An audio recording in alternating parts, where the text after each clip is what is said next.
believe it or not, my breakout moment when it came to tech was I was working for a few small tech companies doing like desktop support, and that's when we all start somewhere, right?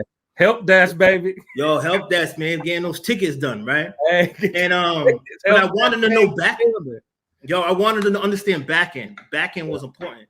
And I knew that's what back end was the bag, you know what I'm saying? So I started learning stuff about like AD and, you know, and I started learning about, you know, the Microsoft stack of tools, right? Now we got to start understanding the administrative side of it, and access management, you know what I mean? Understanding and understanding traffic flow. Right. I remember I was working for a video game company, and, you know, I was one of the senior admins, you know, the support admins, if you want to call it that. Right. And I remember because this is the first couple stages you got to break through, right? Yeah. You got to break through the desktop support phase. Yeah, you got to. You got to fight through that one. That's a hard hurdle, right? Hey, I'm telling you, most don't make it out that help. No, it's a hard hurdle. For years, people get stuck there. Yeah. Right, and then they're not afraid to push harder. And usually, when it requires you to do is leave your job. There you go. And come in as a new different person, right? Yeah. And that's what I had to do. So that's that's the important breakthrough. And I remember when I made that, the only way I made that breakthrough was by leaving the job I was at.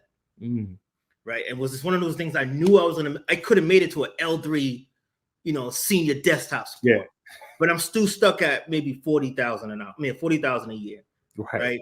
I'm gonna be honest with you. One of the first things you gotta learn how to do, and I'm not gonna say everyone's gonna agree with this. You gotta learn how to understand the vernacular of your industry and cap a little bit, because you're gonna learn on the job. So here's the thing: what I tell people is this: immerse yourself with the industry that you want to be on. Be on Twitter and be in these conversations. Be on Reddit, but you need to be able to speak like you know your stuff. You don't necessarily have to be a cloud architect, but you need to understand cloud architect vernacular.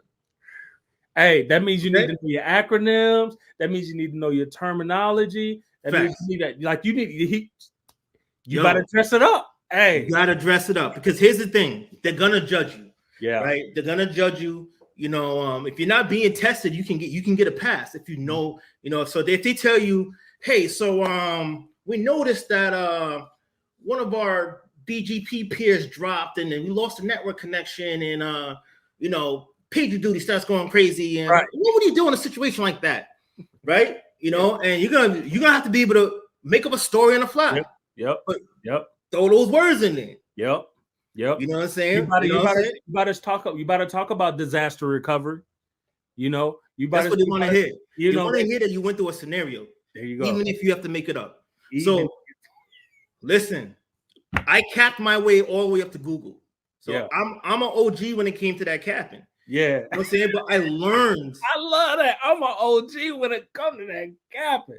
Yo, but I learned every single job I went to, I learned fast, right? I was going into the fire, and I learned quick, because you don't want to be embarrassed either. Right. You learn your stuff, right? Once you understand the tool sets you're working with, you're going to be within it. You know, you have to be able to Google. That's another thing. Talk to him. Yo. Talk to him. Tell him who your best friend when you in that environment. And listen. And they throw you a task, and you don't even know all the words. There's no such thing as I don't know. There's just no such thing as that, right? There's just no such thing. Like, they ask you, okay, so you had this event, or this event happened within an environment.